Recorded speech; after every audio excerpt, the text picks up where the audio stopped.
নমস্কার বন্ধুরা, কেসি কিচেনে সবাইকে স্বাগত। আজ আমি নিয়ে এসেছি এঁচোড়ের একটা ভীষণ টেস্টি রেসিপি। এই রকম এঁচোড় এইভাবে বানালে কিন্তু খেতে দুর্দান্ত লাগে, ভাত, রুটি বা পরোটা সব জিনিসের সাথে। এবার আমি রেসিপিতে চলে যাই। দেখো, একটা এঁচোড় নিয়েছি। এঁচোড়টাকে প্রথমে এইভাবে গোল গোল করে কেটে নিতে হবে, তাহলে কিন্তু এঁচোড়টা খুব সহজে কাটা হয়ে যাবে। দেখো, ওই গোল করে কেটে নেবার পর এঁচোড়টা আমি কেটে নিয়েছি এবং জলের মধ্যে ভালো করে ডুবিয়ে রেখে নিলাম। এঁচোড়টা আমি কোনো রকম সেদ্ধ করব না, সেদ্ধ না করে কাঁচাই এটা আমি রান্নাটা করব। তাহলে কিন্তু সকলেই জানো যে কাঁচা এঁচোড় যদি রান্না করা হয় তাহলে পেটের জন্য ভীষণ ভালো। এবার এদিকে একটা ফ্রাই প্যান চড়িয়ে রেখেছি, তার মধ্যে কিছুটা সর্ষের তেল দিয়ে দিলাম। সর্ষের তেল দিয়ে হাফ চামচের মতো হলুদ দিয়ে দিলাম। দেখো, হলুদটা দিয়ে তেলটা আমি পুরো প্যানের মধ্যে একটু ছড়িয়ে নিচ্ছি, তাহলে সমস্ত যে এঁচোড়টা আমি কেটে রেখেছি সেটা প্রথমে আমি এই ভেজে নেব তেলটার মধ্যে। এঁচোড়টা প্রথমে ভেজে নিলে কি হবে, কালারটাও খুব ভালো হবে আর এঁচোড়ের যে একটা কাঁচা গন্ধ সেটাও চলে যাবে। এঁচোড়টা দেখো খুব ভালো করে কিন্তু উল্টে পাল্টে আমি ভেজে নিলাম। দেখো, এঁচোড়ের মধ্যে একটা হলুদ রঙ এসে গেছে আর ভাজাটাও হয়ে গেছে। এবার আমি উঠিয়ে একটা বাটিতে রেখে দিলাম। আবার ওই প্যানটা চড়িয়ে তার মধ্যে 1 চামচের মতো সর্ষের তেল দিলাম, 1 চামচ জিরে ফোড়ন দিয়ে দিলাম আর কিছুটা গোটা গরম মশলা এর মধ্যে থেতো করে দিলাম। এলাচগুলো থেতো করে দিয়ে দিয়েছি। এবার গোটা গরম মশলা আর গোটা জিরে ফোড়ন সেটা ভালো করে একটুখানি ভেজে নিলাম। কয়েক সেকেন্ডের মতো এটা ভেজে নিলাম। ভেজে নেবার পর ওইদিকে একটা পেঁয়াজকে কেটে রেখেছি, সেই পেঁয়াজটা আমি দিয়ে দিলাম। পেঁয়াজটা দিয়ে দেওয়ার পরে পেঁয়াজটা খুব ভালো করে প্রথমে ভেজে নিতে হবে, একটু বেশ লাল করে।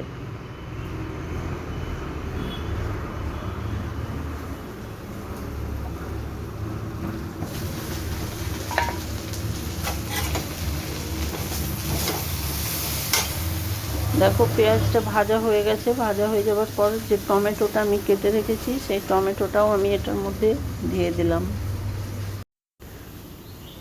টমেটোটা দিয়ে দেওয়ার পর টমেটোটাকেও একটু ভালো করে নেড়ে চেড়ে নিলাম বা ভেজে নিলাম। এবারে আমি পরিমাণ মতো নুন দিয়ে দেবো। এঁচোড়ে আমি কোনো রকম নুন দিয়ে ভাজাভাজি করিনি।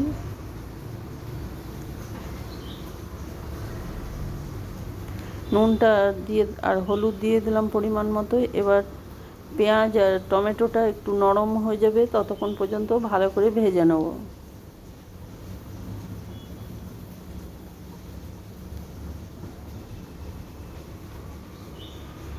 এইবার দেখো, ওইদিকে আমি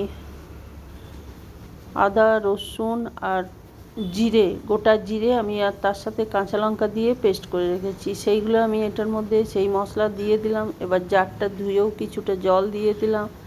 এবার দেখো, ঢাকা দিয়ে দিয়ে সমস্ত মশলাটাকে আমি কষিয়ে নিচ্ছি। দেখো, কষানো আমার প্রায় হয়ে গেছে। পেঁয়াজ আর টমেটো নরম হয়ে গেছে।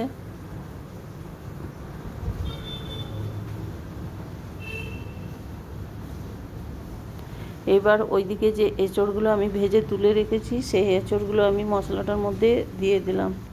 মশলাটার মধ্যে দিয়ে দেওয়ার পরে এঁচোড়টাও আরেক কিছুক্ষণ ধরে মশলার মধ্যে কষিয়ে নিতে হবে। মোটামুটি 2 মিনিটের মতো এটাকে ভালো করে কষিয়ে যেতে হবে।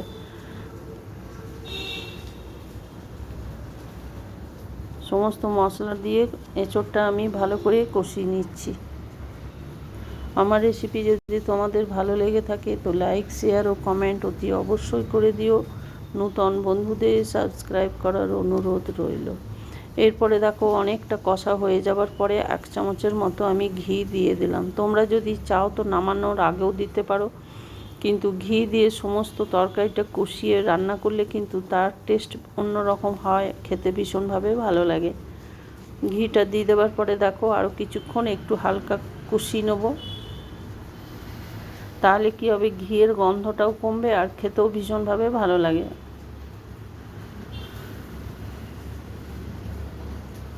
এটা কিন্তু লো টু মিডিয়াম আছে সমানে কষিয়ে যেতে হবে। দেখো এইবার কষানো অনেকটা হয়ে গেছে। এবার আমি কিছুটা দই ফেটিয়ে রেখেছি ওইদিকে, সেই দইটা আমি এঁচোড়ের মধ্যে দিয়ে দিলাম। আর বাটিটা ধুয়েও জলটা দিয়ে দিলাম। দিয়ে দেওয়ার পরে দইটা দিয়েও আরও কয়েক সেকেন্ড এটাকে আমি কষিয়ে নেব।